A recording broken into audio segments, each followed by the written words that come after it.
اب ایک بات آپ یہ سنیے کہ اسلام میں جو خرابی پیدا ہوئی وہ کیوں پیدا ہوئی؟ بہت سی چیزیں ہیں اسلام میں. دنیا نے اسلام کی ایک چیز پر قبضہ کر لیا اور وہ تھی خلافت. دیکھیے آپ غور کیجئے گا، یہ بالکل ایک تجزیہ ہے تاریخ کا جو میں آپ کے سامنے پیش کر رہا ہوں، اور آپ بھی یقیناً اس سے آگاہ ہیں اور واقف ہیں. تو جب پیغمبر اسلام کی آنکھ بند ہوئی تو امت نے خلیفہ بنایا، اس میں کوئی شک نہیں ہے. دنیا کا کوئی مسلمان یہ نہیں کہتا کہ اللہ نے بنایا. اللہ نے بنایا یا رسول اللہ نے اعلان کیا. وہ کہتے ہیں کہ ہم نے اسی لیے بنایا کہ کوئی ڈسٹربنس نہ ہو، مدینے میں فساد نہ ہو جائے. تو اس کا مطلب یہ ہے کہ خلیفہ نہیں تھا. مگر میری سمجھ میں نہیں آتا، سب تو صحابہ بھرے پڑے تھے، فساد کہاں سے ہوتا؟ بھئی مہاجرین تھے، انصار تھے، مکے والے تھے، مدینے والے تھے، فساد کا کیا سوال پیدا ہوتا تھا؟ تو امت نے خلیفہ رسول بنا لیا.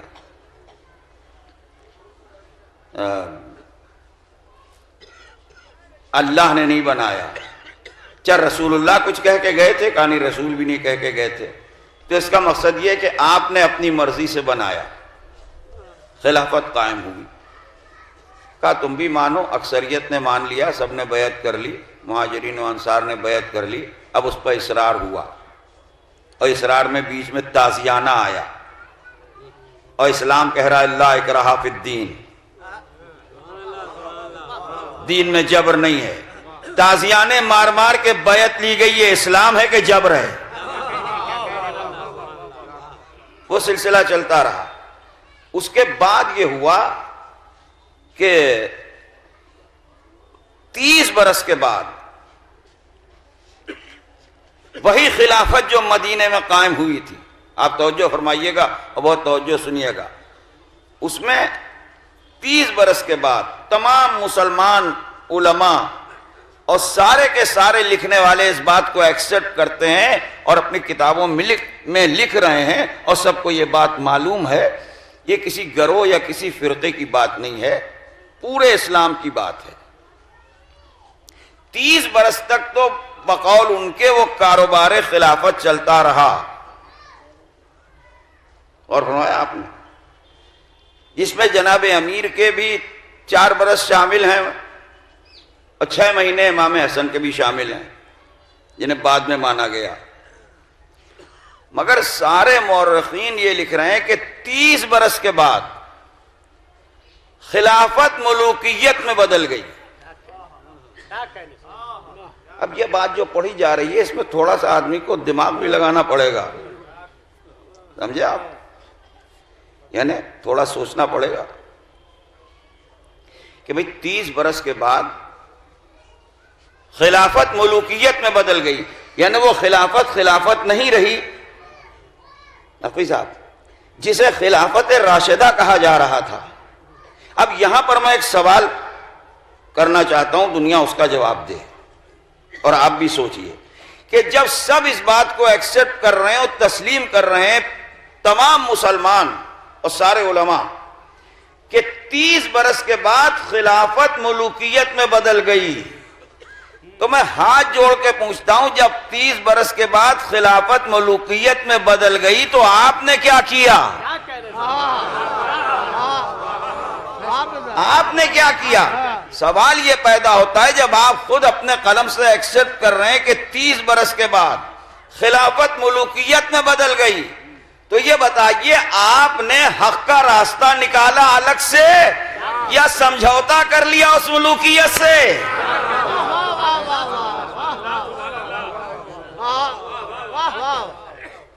آپ نے حق کی جستجو کی،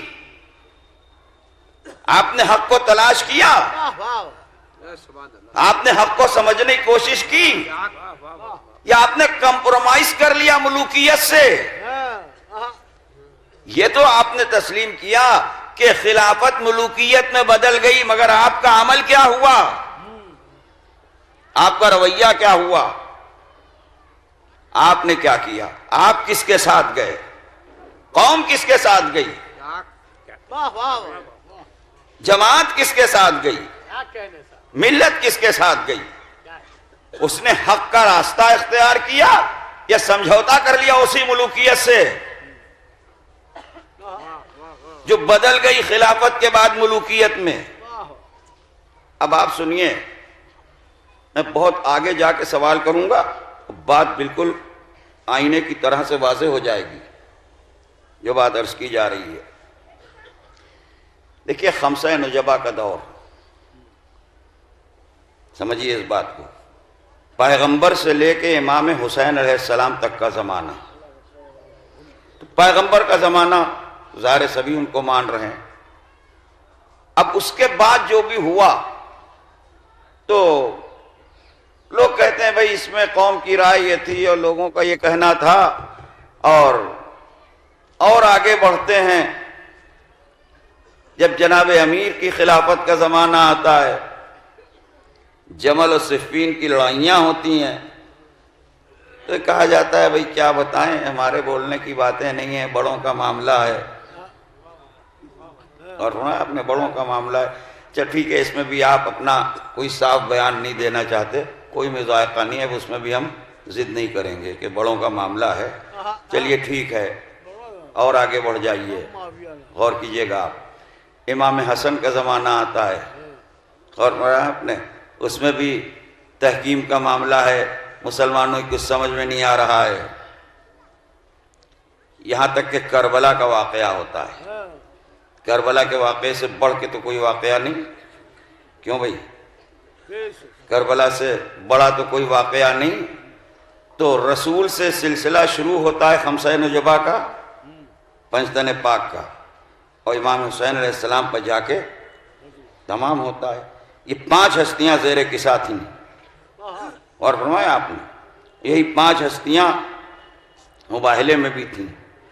میں آگے جا کے بات کرنا چاہتا ہوں، آپ جو یہ کہتے ہیں کہ خلافت ملوکیت میں بدل گئی، اور ابتدائی دور کے لیے کبھی یہ کہا جاتا ہے کہ بڑوں کا معاملہ ہے، ہم کچھ بولنا نہیں چاہتے، ہم کچھ کہنا نہیں چاہتے، تو ہم اس معاملے میں نہ کوئی ضد کر رہے ہیں نہ کوئی بحث کر رہے ہیں۔ آپ جو کہہ رہے ہیں اسے ایکسپٹ کیے لے رہے ہیں۔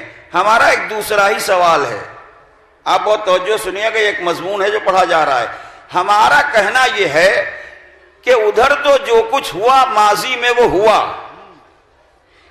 وہ کون سا جذبہ تھا جس نے امام زین العابدین کے مقابلے پر ولید کو منوایا، جس نے امام محمد باقر کے مقابلے پر ہشام کو منوایا، جس نے جعفر صادق کے مقابلے پر منصور کو منوایا، جس نے موسی کاظم کے مقابلے پر ہارون رشید کو منوایا، جس نے امام رضا کے مقابلے پر مامون رشید کو منوایا، جس نے امام محمد تقی کے مقابلے پر معتصم کو منوایا، جس نے امام علی النقی کے مقابلے پر معتز کو منوایا، جس نے امام حسن عسکری کے مقابلے پر معتمد کو منوایا، ان میں کون اچھا تھا جو آپ ادھر مڑ گئے اور انہیں چھوڑ دیا؟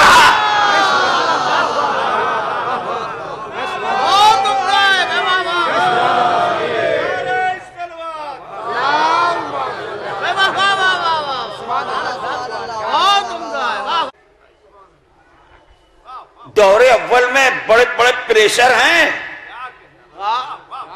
سن رہے ہیں کرام علی صاحب؟ دور اول میں بڑے بڑے پریشر ہیں، دباؤ ہیں۔ یہ صحابی ہیں، یہ مہاجر ہیں، مکے سے ہجرت کر کے آئے ہیں، یہ انصار میں سے ہیں، انہوں نے سپورٹ کیا ہے رسول اللہ کو مدینے میں، یہ بڑے آدمی ہیں، یہ رسول کی مسجد میں بیٹھے تھے۔ ہم کچھ بول نہیں سکتے، ہم کچھ کہہ نہیں سکتے، لڑائیاں ہوئی، بڑے بڑے لشکر آئے جناب امیر کے مقابلے میں، ابھی ہم کچھ بول نہیں سکتے، بڑی محترم ہے۔ 1,20,000 کا لشکر جناب امیر کے مقابلے پہ آیا صفین میں، ہم کیسے بولیں؟ یہ کاتب وحی تھے، یہ تھے، فلاں تھے، وہ حدیث یاد نہ آئی کہ علی حق کے ساتھ ہے، حق علی کے ساتھ ہے، علی مال حق والحق ما علی، علی حق کے ساتھ ہے، حق علی کے ساتھ ہے، وہ حدیث یاد نہ آئی۔ کہا بھئی ام المومنین کا معاملہ ہم کچھ نہیں بول سکتے، صحابی کا معاملہ ہے ہم کچھ نہیں بول سکتے، اصحاب کا معاملہ ہم کچھ نہیں بول سکتے، اور پھر اس کے بعد بولے تو کیا بولے اور سنبھالا تو کیا سنبھالا، پار تو پا نہ سکا کوئی جناب امیر سے۔ کوئی ہسٹری اٹھا کے دیکھیے، جمل کا واقعہ پڑھیے، صفین کی لڑائی پڑھیے، تو علماء نے سنبھالا ہے بہت اپنے طور پر۔ ہر ایک کا ایک آرٹ ہوتا ہے، لکھنے والے کا بھی ایک آرٹ ہوتا ہے، سوچنے والے کا بھی ایک آرٹ ہوتا ہے، تو بہت سنبھالا اور کہا کہ ہاں مناسب تو نہیں تھا علی سے لڑنا، اچھی بات نہیں تھی۔ کسی نے اچھا نہیں کہا، اس بات کو سمجھ لیا، واقعی سپورٹ نہیں کیا کسی نے، کیا مناسب نہیں تھا، علی کے مقابلے میں لشکر لے کے آنا کچھ اچھی بات نہیں تھی۔ ہاں بہرحال بہت دبا کے لکھا، مناسب نہیں تھا، بہرحال اب یہ خطا ہوئی، اچھا خطا ہوئی، کہاں خطا ہوئی مگر اجتہادی تھی۔ اسلام میں ایک چیز ہے خطا اجتہادی، خطا اجتہادی تھی۔ خطا اجتہادی کو آسان لفظوں میں آپ یوں سمجھ لیجئے ایسی ہی ہے جیسے نسخے میں ڈاکٹر سے غلطی ہو جائے۔ دیکھیں آپ سمجھ لیجئے، سب سمجھ جائیں گے، بچت کا راستہ ہے۔ اسلام میں یہ چونکہ اس کی ٹرمنالوجی ہے تو وہ ہے کیا، وہ یوں سمجھ لیجئے کہ ڈاکٹر نے ایک انجیکشن دے دیا، کوئی بچہ تھا کوئی کیپسول دے دیا، کوئی ٹیبلٹ دے دی، تو اس بچت یہ ہے کہ بالکل ڈاکٹر صاحب بالکل معصوم ہیں، بہت اچھے ہیں، بہت نیک ہیں، ان کی نیت میں کوئی خرابی نہیں تھی، اب یہ ان کے فن میں اور ان کے علم میں ذرا سی مسٹیک ہو گئی۔ تو ڈاکٹر جیسے کوئی غلط دوا دے دے، اس طرح کی چیز ہے اسلام میں خطا اجتہادی، کہ ان کے اجتہاد نے غلطی کی اور یہ لشکر لے کے آ گئے حضرت علی کے مقابلے پر، اور وہ بھی مجتہدہ تھیں، ان کے اجتہاد نے غلطی کی اور وہ علی سے لڑنے آ گئیں۔ یہ وہی ڈاکٹر کے نسخے کی بات ہے۔ ہم نے کہا چلو یہی سے، اس میں بھی ہمارا کوئی گھاٹا نہیں ہے۔ یہ تو سمجھ میں آ گیا کہ خطا اجتہاد سے ہوتی ہے، امامت سے نہیں ہوتی۔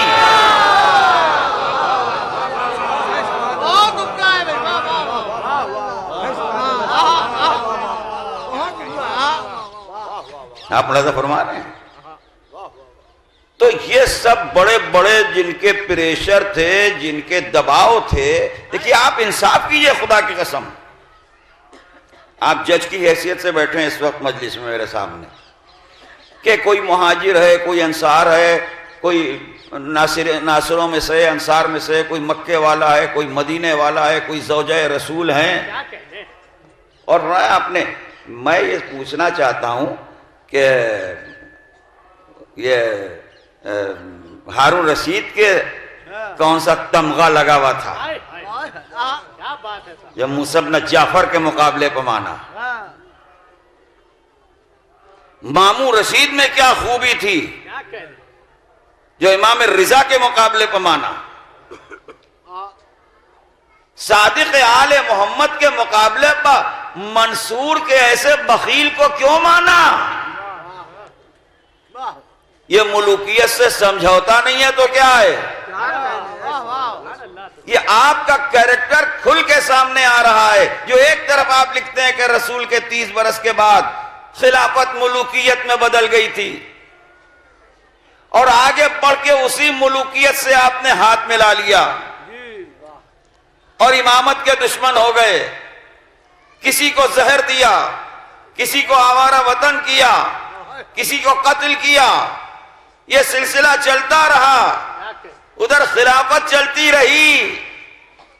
آخر کار آج سے 100 برس پہلے، بلکہ کچھ مدت کم، اس خلافت نے جو مدینے میں قائم ہوئی تھی ترکی میں دم توڑ دیا۔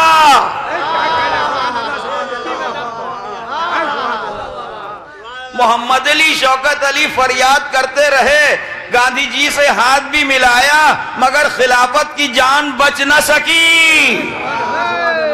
تو جو بندے نظام قائم کرتے ہیں آفٹر آل اسے موت آ کے رہتی ہے، لیکن خدا جسے بناتا ہے وہ قائم رہتا ہے۔ تو ایک ادارے کو اپنے کنٹرول میں لے لیا بظاہر، اور فرمایا آپ نے نبی نہ بنا سکے، رسول نہ بنا سکے، امام نہ بنا سکے، خلیفہ بنا لیا، اور فرمایا آپ نے۔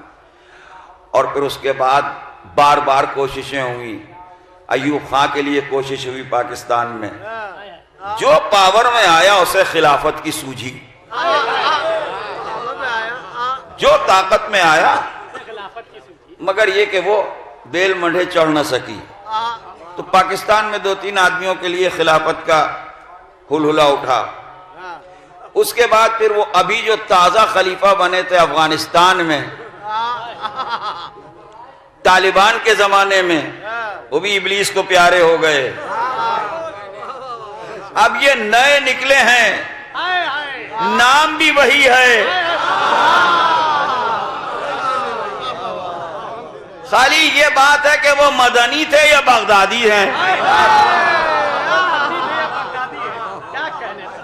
اور فرمایا آپ نے تو اب جب خلیفہ ایسا ہے تو امت کیسی ہوگی؟ اور فرمایا آپ نے جب خلیفہ ایسا ہے تو امت کیسی ہوگی؟